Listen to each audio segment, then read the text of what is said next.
revenue growth doesn't come from throwing tech or SDRs at the problem. If your teams aren't aligned, your content isn't differentiated, and your ICP isn't predictive, you'll keep spinning your wheels and not hitting your target growth. ABM has to be a full go-to-market motion, not just better targeting. That's a quote from Kristina Jaramillo and a sneak peek at today's episode. Welcome to Revenue Boost, a marketing podcast, the show where growth-minded business leaders learn how to turn marketing into a measurable revenue engine. I'm your host, Kerry Curran, revenue growth obsessed, go-to-market expert, and industry analyst. Each week, I sit down with the brightest minds in marketing, sales, and customer success to unpack the real-world strategies that drive sustainable growth. If you like what you hear, please be sure to follow, rate, and review the podcast on your favorite platform. It helps us reach more leaders like you.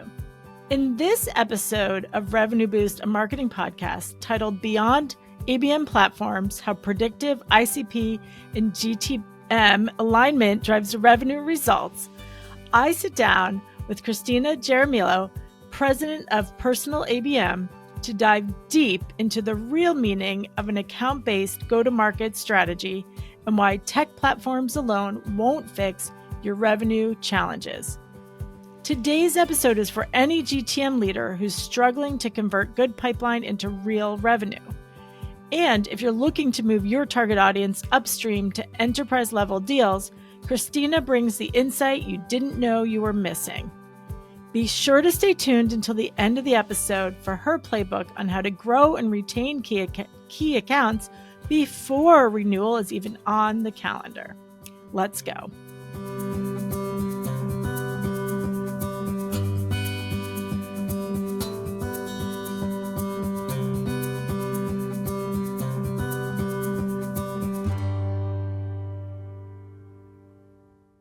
So welcome, Kristina. Please introduce yourself and share your background and expertise. Sure. My name is Kristina Jaramillo. I am president of Personal ABM, and we are an account-based go-to-market team, which means we help teams in the B2B sector go to market as one and try to fix the revenue challenges they have, whether that's reducing churn, increasing ACV, impacting revenue from different ways, shortening sales cycle. Our KPI is very much in line with customer success and sales. We are all about revenue. So we are making sure that clients are going to market as one, and we're about improving the account experiences that are being delivered through content and messaging, and kind of making sure that everyone that's customer facing or prospect facing is on the same page and delivering that same account experience that is unique and differentiated. And so that's pretty much who we are in a nutshell.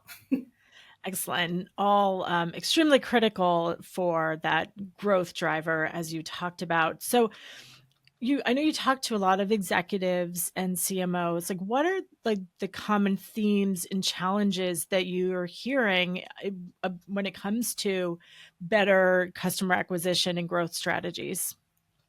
So I think a lot of people that when they come to us, they have maybe adopted ABM, but their definition as an organization of ABM was just marketing or just using a ABM tech platform, whatever the one it is, or maybe just using ABM and intent. And they haven't really figured out how they're going to improve these account experiences and improve their overall go-to-market. And for me, when I work with a client or I talk to someone and I say, well, what is your biggest red in the business? Where are you trying to fix first? And before you bite off more than you can chew, let's figure out what the biggest problem is when it comes to revenue and how are we going to address it. So if they come to us and they say, we have pipeline, no problem. We have a great pipeline, but for some reason, once they get in the pipeline, they're going dark once they engage, or they're not progressing at all. So obviously for them, stage progression is an issue, or re-engaging cold accounts might be an issue. So I think the biggest issue that people think of when it comes to an account-based approach is One, that is just a marketing strategy when it's really an account based go to market, I think, for everyone. Or two, it's just a platform that we've adopted and it's just going to be better targeted campaigns. So when you do think of it that way, you're basically still doing demand gen, just more targeted. It hasn't really evolved to that account based approach.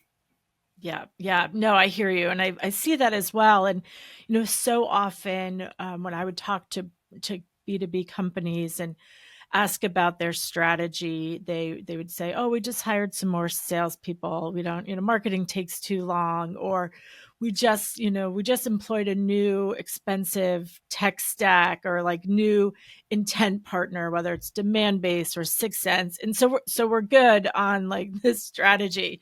So talk about why like those platforms are great, but it's not you can't just hire more salespeople or spend more money on like the hottest or latest tech.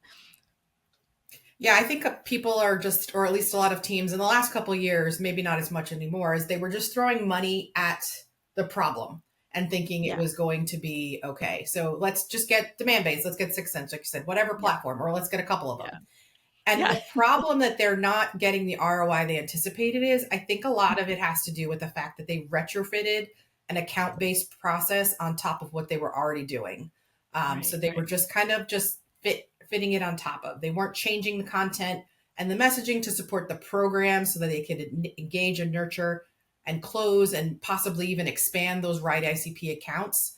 And they didn't Hmm. change the content so that it supports and enables sales. It supports and enables buyers and customer success. And another key impact issue with content is that it has to teach for differentiation, not only against your competitors, which is important, but against the Yeah, status quo.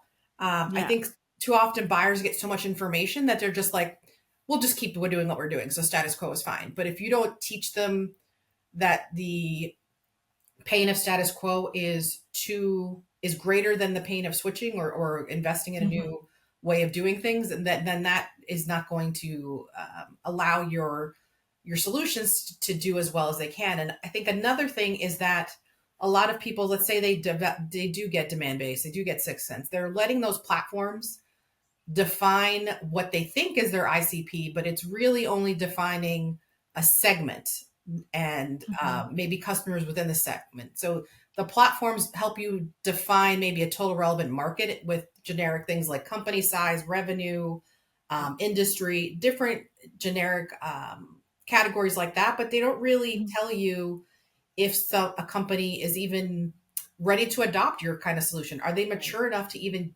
be ready for your solution? So even if you did land them, let's say, are they going to churn in a year or two because they weren't ready internally? And another issue is they rely a lot on this intent, which is very speculative.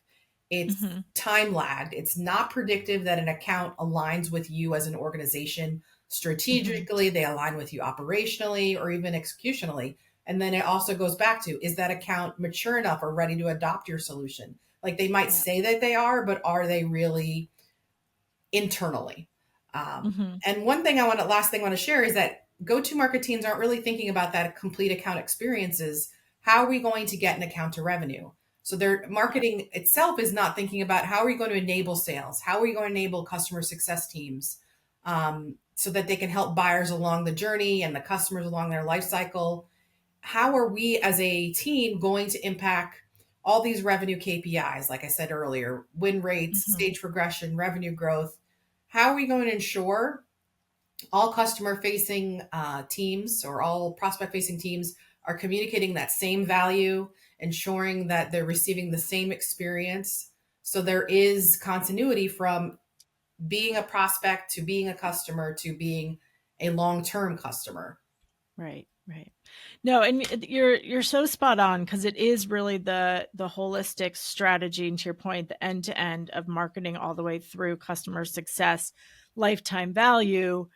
That just having just spending more on tech and just spending more on sales isn't going to get you. And I know one of the things we've talked about a lot is the importance of that ICP and like understanding that going into your strategy. So talk about how you approach um, defining an ICP, you've talked about predictive ICP, and why is that so important? So I think an ICP is really going to be the key driver to making sure that it's not a stagnant thing, making sure that it's, a lot of teams will say, oh, well, we developed that. And it's kind of just sitting in um, Right. a slide deck somewhere. Yeah. So it's something that really needs to be redefined Mhm. on a, I would say probably biannually, annual basis, because Yeah. your customers change, your offerings change, everything evolves, the market changes, the industry you serve changes. Um, so when you don't have that ICP, you have months of wasted sales effort. You're wondering if you're targeting the right accounts. Mhm. And by not knowing who you're focusing on, your customers are drastically different from one another. You end up spreading yourself too thin. You might onboard clients that were great because they closed, but then they churn, so they wind up costing you more money in the end than that you make off them. Your messaging is super broad; it speaks to everyone, Yeah. which means it's not really speaking to anyone, Mhm. and it's not helping you figure out who you can land, who you can expand, who aligns with you, like I said earlier, and then you don't have situational stories to tell if you're spreading yourself thin. Like, we serve 10 industries, and then each of those industries has sub industries. It's very hard to land a niche client or any kind of client Yeah. when you don't have the authority to speak on it. Like, we've helped them achieve this, we knew that they had these challenges when they adopted our solution, they had this challenge and we helped them overcome it because we anticipated it might be an issue for them, and things like that. So you're looking at um you're basically setting yourself up to have a deal that's probably going to be smaller because it will be about features and benefits, and Mhm. where they can get the cheapest deal for the most benefits and things like that. You're looking at accounts risking for churn. You're looking at accounts that are in the sales cycle for a really long time and they're lost anyway, or accounts go dark because you're telling Great. everyone's story and not their story. There's no clarity. There's no patterns between what is a good account, what is a bad account. How do we make sure that we are talking to people that would be the perfect fit for us, so that we know that they'll be more than just a 1 year contract? They might wind up working us for 5, 10 years, so that we Mhm. can more predictively, you know, uh, expect or predictively kind of guesstimate how much revenue we'll be taking year over Yeah. year, or for the next 5, 10 years. Yeah. Yeah. No, it's so important, and like you said, too many companies are, let's just win on a volume play, and it's the lack of focus on who's going to be your best customer long term, and that's so important. And I know a lot of companies want to move up funnel to a more enterprise ICP, but you can't just wake up one day and say, we're going to go enterprise. So, and I I wish. know you, so talk about like what like there's a lot more that goes into that, and how to do that. So talk a bit about how you do that, and how you help companies with that. Yeah, yeah. When targeting the enterprise, I would say that, most ICPs are probably going to have to be redefined. Buyer Yeah. personas are probably going to need to be expanded. There's going to be more decision Mhm. makers, obviously. Use cases that align with enterprise strategic priorities are really going to be important. They probably need to be created.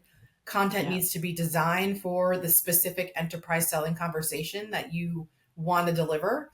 And, Hmm. and sales teams are going to need that enterprise reframe. If they're used to serving SMB or mid market, they're going to need to change how they address these buyers. They're Hmm. going to be able. They're going to need to be armed and enabled to have these conversations where they create these moments with maybe decision makers they've never even engaged with. And enterprises stories are going to be needed so they can make that connection, because it's really hard to say, oh, well, we've done this for a mid market, how can we do it for an enterprise? And if you don't have that story to explain to them how you Right. can, Right. it's going to make your job on the sales side, marketing side, that much harder. So it's a completely different approach. We're going to probably need new marketing and sales and customer experience success experiences that we deliver. We're going to need, you know, make sure that demand is bringing in the right enterprise accounts. Again, just because they're enterprise, are they actually a good fit? Right. That's another conversation altogether. Mhm. And we need to be able to make sure that sales and marketing work together to not only influence the key decision makers and influencers that are engaged, but influence those internal conversations that are happening once they are coming to a decision as a group, like you're not going to be involved in. How do we arm the influencers and decision makers with the right content and messaging so that when they're no longer talking and engaging with us, they can come to the right conclusion? Hey everyone, it's me, Kerry Curran. If you're a B2B company that sells to marketers, whether you're an agency, MarTech, or AdTech, and your revenue is either flattening, declining, or just not growing fast enough, I can help. I've spent my entire career selling, marketing, and servicing marketers, so I know firsthand the challenges they face, the buying decisions they make, and what actually moves the needle. The truth is, most marketing strategies aren't built for revenue growth, but mine are. As your fractional chief growth officer, I'll bring revenue-focused marketing strategies designed specifically for selling to marketers, deep expertise in agency, MarTech, and AdTech buying behaviors, modern go-to-market strategies that include everything from brand awareness to driving loyalty and retention, and a track record of doubling and even tripling revenue for B2B companies just like yours. So if you're tired of your stagnant results and you're ready to build a marketing engine that actually drives revenue, let's talk. Visit revenuebasedmarketing.com or connect with me on LinkedIn to schedule a consultation. Together, let's build a smarter, more profitable path forward. RBMA, Revenue-Based Marketing Advisors, we're revenue-based marketing that works. Mm-hmm. Well, and I think to your point as well, it's a much, much longer sales cycle. Absolutely. And so the CEO, the board, they need to understand that it's fewer and far between wins from a when is this going to close perspective. But then to your point, from the marketing and sales perspective, it's a longer sales cycle. It could be years. It could be 6 to 9 months, but you need that, as you said, the aha moments, the content strategies to keep them engaged and continue to position yourself as their best choice. And so it's being prepared for that cycle, and creating the right content. So talk a bit about the content strategies that go into that. So it's a lot about reframing that conversation because you Mm-hmm. might be able to sell to a smaller company or organization, mid market, whatever, on a pain point. And Mm-hmm. pain is very variable to each organization. It's annoying, it can be Right. frustrating, but it's not a strategic problem. If it doesn't Right. impact my strategic business problem, it could be the decision, it could be the driving factor of whether I move forward or not. So it's Right. not going to Right. be enough to drive that decision at a strategic Mm-hmm. enterprise level. But a lot of people are talking about those commodity pain points versus account specific problems, root causes, gaps, and impact. So let me give you an example. We had a client that came to us, their facility management and commercial cleaning provider. Their content and messaging was focused on the pains. So the pains of working with multiple vendors, pains of unreliable providers, why you should take in a consolidated approach, missed scheduled cleanings, complaints from employees about conditions of facilities. So they were just, again, talking about these pain points. And when there was engagement, they were getting engagement at a local level, not at the regional and national level. So obviously the conversations were smaller. They were often led to Mm-hmm. price based decisions that were not in their favor. The content messaging was not tied to a business problem. It was about, what they did, which was not very interesting. Cleaning windows, cleaning floors, bathrooms. Nobody really wants to talk about that. But through the discovery process, we learned that the manufacturing customers that they were targeting, some of them had left, but based on price or due to price, but they had come back. And we found out it was because the new vendor they were using put their business at risk. New providers were taking that blanket approach across all locations, all kind of temperature zones. and they weren't taking into effect the regulations that needed to be adhered to, which could cause them fines. It could cause them disruption in operations and distributions or whatever it was. And they could even be shut down by regulators. So we learned that these customers were that had left and come back had operations that were disrupted, and it caused performance delays. And a lot of these manufacturers had big name clients, and they were having delays to customers like Walmart. And once you have a delay to Walmart, it's really hard to come back from, and it's hard Yep. to rebuild that trust. We learned that these customers had left and come back because there was product recalls after uncleanly conditions at the facilities. So, a couple of, I don't know, it's been almost a year now, but think about Similac and other manufacturers that you've heard that have had Mm-hmm. problems in their manufacturing. How much money they had lost, how much time they had lost, how many relationships had been, you know,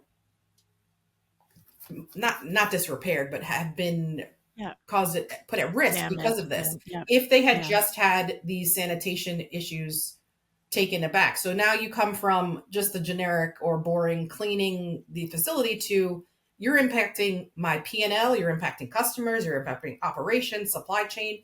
It's a much different conversation. It's a bigger conversation. So when you're Mm-hmm. selling to enterprises, you need to make sure that your conversations are aligning with their strategic priorities, how you're impacting different aspects of their company and their organization, not just maybe this where your solution is being used, but how it can be impactful on a bigger scale, because a deal is not going to move forward if that issue that they have is not prioritized, and you're not going Mm-hmm. to be able to become embedded across the organization. So you become seen as a nice to have, maybe we'll get to it, maybe we won't, versus we have to have it, we're a must have, there's no question about it. Yeah. And that's such a smart strategy. And what I think is so strong about your story, and an actionable example people can really lean into, is having those conversations with your customers, or whether they've they've they're still with you or they've come back, like getting that conversation around what is it that the value that we're providing. And we talked about like that net promoter score conversation or just that interview. It's not just part of let's see what their score is, but getting those actual insights that then you can incorporate into your marketing is such a valuable strategy. And so, talk a bit more about the kind of how you're helping with expansion and retention, whether it's using that NPS data or other kind of data to continue to grow the relationship. Yeah, sure. So for expansion accounts, we're making sure that the team, the go-to-market team, is really aligned. Mhm. Not only marketing, but sales and customer success. Because we've seen a lot of people are having, when it comes to customer success, they're having like a sales conversation, but in the past tense, like we did XYZ, you achieved ABC. Not that conversation of, yes, those things are important, what we did, how we helped you, and the results achieved, but this is where we see areas for opportunities for growth. Here's Mhm. why we see them. Here's what we can see, anticipate happening when we grow together as a organization, as that vendor relationship. And so we're making sure that you know the conversation is relevant to that account. Yeah. So we want to make sure that they are having that strong point of view about our business as a whole, but also strong point of view about the client's business, so that we can expand with them. We got to make sure we're communicating the value that makes sense to them, not just what we think is the value, because Mhm. sometimes, and I think oftentimes, the value that we think we're offering versus the value that the organization or our customer sees might be very different. So we got to make sure that we're honing in on what they see as the value, and then again explaining where we see even further value. So why it makes sense to why stay with us, why grow with us, and making sure that we make customer success teams are having that interaction then and engagement with the decision makers, because a lot of times people will buy your solution or their offering, and then whoever's actually using it on a day-to-day or monthly, quarterly basis those are the people that you have the interactions with, Yeah. but not necessarily the person who's going to make that decision of, do we cut this solution? Do we grow with it? Do we Hmm. cut ties completely? So you have to make sure that you continue to have that engagement, and you can't wait till like 30 days before renewal to be like, oh, we have to try to get engagement with these Yeah. decision makers. You should try to have engagement with them on a regular basis so they see the value you're providing constantly, so that they know the value you're delivering, so it's never a question to them of, when they say they have to cut budgets or they have to cut spending, that, oh, automatically we're going to cut that solution because I don't even know what it does. Right. You're always at top of the mind. And also, one of the things in customer success teams also need to do is teach for differentiation, that against competitors and status quo. That's also still a big Hmm. part of the conversation. It's not just a selling aspect. It's another way to show them that, if you switch to another vendor, maybe they'll be cheaper, but you're not going to get X, Y, and Z with them, because we know the gaps that are in that solution, that Hmm. where we play differently and where we can, you wouldn't have that issue with us. And also, if you cut it completely, our solution, and don't go with anyone and just go cold turkey, status Yep. quo would be, again, more expensive than working with us. So we need to go beyond these type of um, conversations and actually tell that account specific conversation. Yeah. No, that's so valuable. And, as you're giving those examples, I was just thinking about how that's so applicable, whether it's services, a tech partner, and like you said, even the cleaning company, all the way down to like any a B2B service. It's that making sure. I love what you said about even just the differentiators and how they're providing value and how they're innovative. I know one big challenge for B2B companies, or companies in general, when you were talking about the senior level person that makes the decision might be different than your day-to-day contact. And what happens when the decision maker, the main contact, leaves, and how do you make sure? I think this is something a lot of companies need to lean in and listen to. How do you make sure that doesn't, trigger, to your point, an end of a contract because the value is completely lost? Oh, yeah, you should know. I mean, let's say that you don't have as much engagement with that decision maker. You should know the person that you do have engagement with.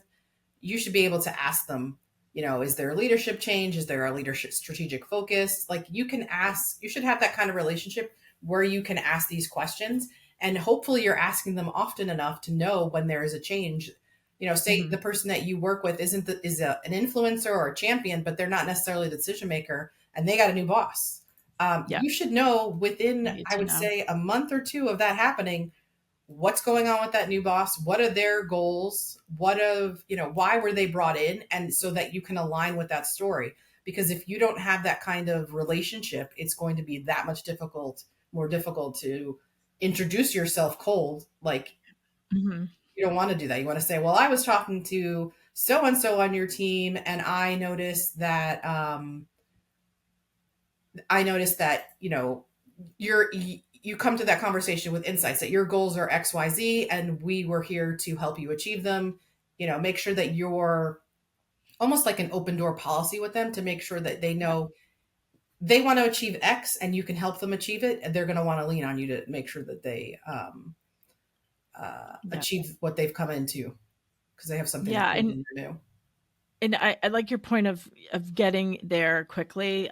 One of my clients had this happen to them, and they said, "Well, we were waiting for the new director to kind of get settled. We didn't want to Nope. interrupt them while they were onboarding, and then they waited too long. They missed their window. The new director said, "Oh, we're consolidating contracts, and you're out." So I think that's such an important piece of advice that you shared that isn't always top of mind. So super valuable. Thank you. So for the people listening, Kristina, and they're like, this is brilliant. So many things I need to think about. What is how do people get started when they're ready to really up level their ABM or go to market strategy, whether it's trying to go more up upstream, more enterprise, or just getting more sophisticated with their approach? Like what do they need to get started to do this right? I think they need to just kind of, no matter where you are in your ABM journey or your account-based journey, you have to take a step back and say, what is my purpose of doing this? Are we trying to solve a revenue goal? And if you can't answer yes to that, then you need to reevaluate what you're doing.